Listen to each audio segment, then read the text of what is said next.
Bismillahirrahmanirrahim. Assalamualaikum warahmatullahi wabarakatuh. Pemirsa yang dirahmati Allah, marilah kita simak ceramah dari Ustadz Dasat Latif dengan tema yang halal saja bisa ditahan, apalagi yang haram. Sebelumnya marilah kita bersolawat terlebih dahulu. Allahumma sholli ala sayyidina Muhammad wa ala ali sayyidina Muhammad. Selamat menyaksikan. Allah melarang kita menerima barang sogok, maka Allah hadirkan satu Ramadan, satu bulan untuk latihan tidak memakan barang haram. Kalau orang Islam berhasil dalam Ramadan, jangankan yang haram, yang halal saja mampu dia tahan dirinya. Contoh, air putih halal atau haram? Halal. Nasi putih halal atau haram? Halal. Tapi jam 12 siang Ramadan, jangan coba-coba bos. Ada kubaca di WhatsApp, waspada air kelapa. Kenapa bisa? Nah, ini air kelapa sehat, mengganti ion-ion lepas. Sama Pocari itu. Itu air kelapa lebih hebat dari Pocari Sweet. Saya heran, kenapa bisa? Baca. Apalagi kau campur dengan es batu. Sama baca. Kau tabur pula sirup. Sama baca. Berbahaya apabila kau minum siang hari di bulan Ramadan. Pasti ya. Nah, saudara-saudara sekalian, istri di rumah. Istri, halal atau haram? Halal. Siang, ya kau coba-coba. Offside kok. Coba. Kalau malam, ada yang tanya, Ustaz, boleh kalau malam? Boleh, yang penting istrimu. Kalau pacarmu siang malam tidak boleh kau dalam. Ada yang tanya, Ustaz, jadi kalau siang tidak boleh? Iya. Malam boleh, yang penting istrimu. Ini istriku Ustaz. Malam boleh? Boleh, yang penting istrimu. Saya bilang, astagfirullah Ustaz, saya 4 tahun biar malam tidak tahu. Kan aku tahu, makanya aku sudah belajar ke bos. Yang kau bodoh-bodoh. Ada lagi yang tanya anak muda, bagaimana kalau mimpi basah? Mimpi basah siang hari di bulan Ramadan, sah tidak puasanya? Sah, dengan catatan begitu bangun langsung mandi. Kalau kau mimpi, kalau kau kreatif sendiri, batal. Saudara-saudara sekalian, Ramadan mengajarkan kita agar terpelihara dari makanan dan minuman yang haram. Allah memberikan satu ayat, jangan kamu mati kecuali dalam keadaan beragama Islam. Insya Allah kita tidak akan mati dalam keadaan rampok. Insya Allah kita tidak akan mati dalam keadaan lagi berzina di atas perut perempuan yang bukan murid kita. Insya Allah kita tidak akan mati dalam keadaan lagi mencuri. Tapi yang bisa membuat kita mati dalam keadaan kafir, kata Nabi, hubbi aklil haram, suka memakan makanan haram. Satu di antaranya menerima serangan fajar. Bayangkan ada caleg yang habis buatnya 2 miliar gak tertipu. Itu kalau dia terima dan dia pilih masih bagus Pak, masih kategori kafir saja.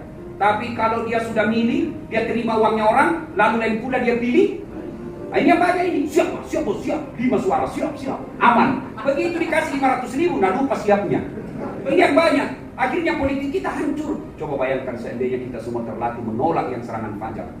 Maka keluaran sarjana kita, ahli bidang ekonomi, ahli bidang pertanian, ahli bidang industri, mereka berlomba-lomba menjadi anggota DPR, orang-orang cerdas. Lalu terpilihlah orang-orang pilihan menjadi anggota DPR. Maka terpilihlah anggota DPR yang betul-betul cerdas dan memperhitungkan, mengurus rakyat. Tapi sekarang yang jadi anggota DPR hanya yang banyak duitnya, meskipun beleng-beleng. Akhirnya apa? Dia bikin aturan yang tidak mendukung kesejahteraan rakyat. Nah, Ramadan hadir untuk memelihara kita dari makanan dan minuman yang haram. Yang kedua, Ramadan ini bulan penghapus dosa. Adakah manusia yang tidak ada dosanya? Ada kira-kira manusia yang tidak ada dosanya? Ini semua muka-muka penuh dosa. Coba, kalau begitu, apa manusia baik orang tidak punya dosa? Kalau orang baik orang tidak punya dosa, maka demi Allah tidak ada orang baik di dunia ini. Semua kita pasti punya dosa. Pasti banyak dosa, bos. Nah, berarti bukan dosa yang jadi masalah kita. Masalah kita, kata Allah, mau tidak kau bertobat? Seolah-olah Allah ingin berkata kepada kita, Dasat, 11 bulan kau lupakan saya, 11 bulan kau tinggalkan saya, 11 bulan kau tipu saya. Wala tayasu bi rabbillah, jangan kau putus asa. Saya kasih kau 1 bulan cuci-cuci itu dosamu. Apa? Bulan suci Ramadan. Maka kata Nabi, merugi orang yang mendapati Ramadan lalu dia tidak diampuni oleh Allah. Pertanyaan, bagaimana cara bertobat? Saya mau bertobat Ustaz, tapi bagaimana caranya? Apakah semua yang masuk Ramadan otomatis diampuni Allah? Tidak, harus ada upaya yang dilakukan. Apa upaya itu? 1, tobat bilisan, tobat dengan cara memperbanyak istighfar. Astagfirullahaladzim wa atubu ilaihi la ilaha illa anta subhanaka inni kuntu minadz dzalimin. Dulu. Itu kalau mau buka orang radio sama televisi, istighfar nasi itu Pak. Nashhadu Allah ilaha illallah wa nastaghfirullah. Itu dulu. Sekarang begitu mau buka, saya mengucapkan anu. Kenapa Bang? saya Direktur PT Tosan mengucapkan selamat berbuka puasa. Sudah itu buka, baru ditayangkan. Akhirnya sekarang orang menjelang buka puasa lupa untuk bertobat. Yang kedua, kalau mau bertobat, selain memperbanyak istighfar, sholat sunnah tobat. Bagaimana sholat sunnah tobat? Memperbanyak istighfar, selesai sholat istighfar. Sholat tobat itu kapan Ustaz? Selesai sholat maghrib nunggu isya. Berapa rakaat? 2 sampai 6. Boleh 2, 4 bagus, lebih utama 6. Bagaimana caranya? Sama sholat sunnah yang lain.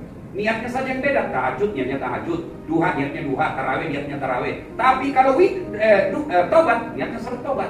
Apa niatnya? Ini niat itu bukan menghafal. Ini ibu sering tanya saya, apa niatnya Ustaz? Niat itu bos bahasa hati, bukan bahasa lisan. Wudu ada dalam hati tak, mau ke sholat tobat. Itu ditobat. Sholat tobat niatnya tidak harus diucapkan. Mau diucapkan juga tidak apa-apa. Usalli sunatal tobat rakataini lillahi ta'ala. Allahu akbar. Coba lihat orang Arab di TV. Bapak-bapak yang pergi tanah suci, coba lihat orang Arab kalau masuk masjid. Jalan, berdiri, langsung takbir. Kalau kita kan lama kita dulu loading kok. Allah, udah lagi. Allah. Langsung dulu, saya tanya, kenapa tidak jadi persembahyang dia? Lupa usalli.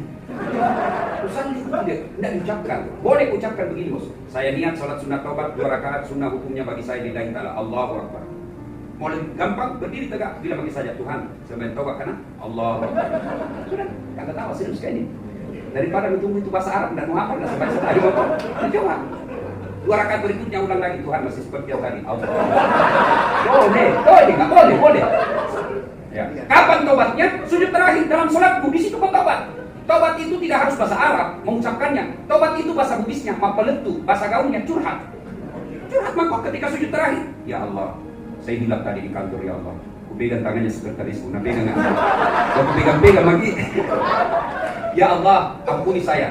Ampuni saya Allah. Saya hilang ya Allah. Tak lupa kakuan. Yang lebih penting dari itu ya Allah, berikan saya kemampuan untuk tidak mengulangnya. Rabbana la tuzigh qulubana ba'da idh hadaitana wa hab lana min ladunka rahmah. Jangan engkau palingkan hati hamba setelah engkau berikan hidayah. Karena tanpa hidayah, biasanya tobat hari ini, besok nak ulang lagi. Tobat lagi, nak ulang lagi. Ini yang selalu saya istilahkan tobat ibu hamil. Apa tobat ibu hamil? Coba dia kalau melahirkan. Tobat itu teriak-teriak. Coba mak, tidak mau mak. Rugikan ini mak. Terakhir mak. Sesa. Terakhir mak. 7 bulan kemudian di sini. Jangan tobat begitu. Ya ayyuhalladzina amanu tuba ilallahi taubatan nasuha. Wahai orang-orang yang beriman, bertobatlah dengan sebenar-benarnya tobat. Bagaimana sebenar-benarnya tobat? Itu ada 4 syaratnya. 1 menyesal, 2 mengakui, 3 tidak ulang, 4 ganti dengan kebaikan. Kalau berkaitan dengan manusia, kau harus minta maaf. Berkaitan dengan barang, kasih kembali barangnya orang. Anda kerja di Karebo Siling, PT Tosan, lalu pernah mengambil kertas 2 ring tanpa izin, mesin printer ke bawah lari, syarat tobatnya menyesal, mengakui, tidak ulang, ganti kebaikan, minta maaf sama Pak Hasan, kemudian yang paling penting kasih kembali itu bos. Jadi yang pernah ngambil barang-barang kantor, kondotel, kasih kembali besok. Kan gua ketawa serius orang ini. Selama kau tidak kasih kembali itu barang, selama itu tobatmu selama Ramadan tidak diampuni. Yang paling parah itu kalau disebut judulnya, minta maaf Pak Hasan. Kenapa? Ada dulu hilang bunga itu Pak. Saya ngambil Pak. Kau paling ambil kesimpulan dulu itu. Baru boleh. Kenapa orang banyak melakukan maksiat? Karena dia tidak mampu dan tidak tahu caranya mengatasi masalah. Ada orang tidak ada masalahnya di dunia Pak?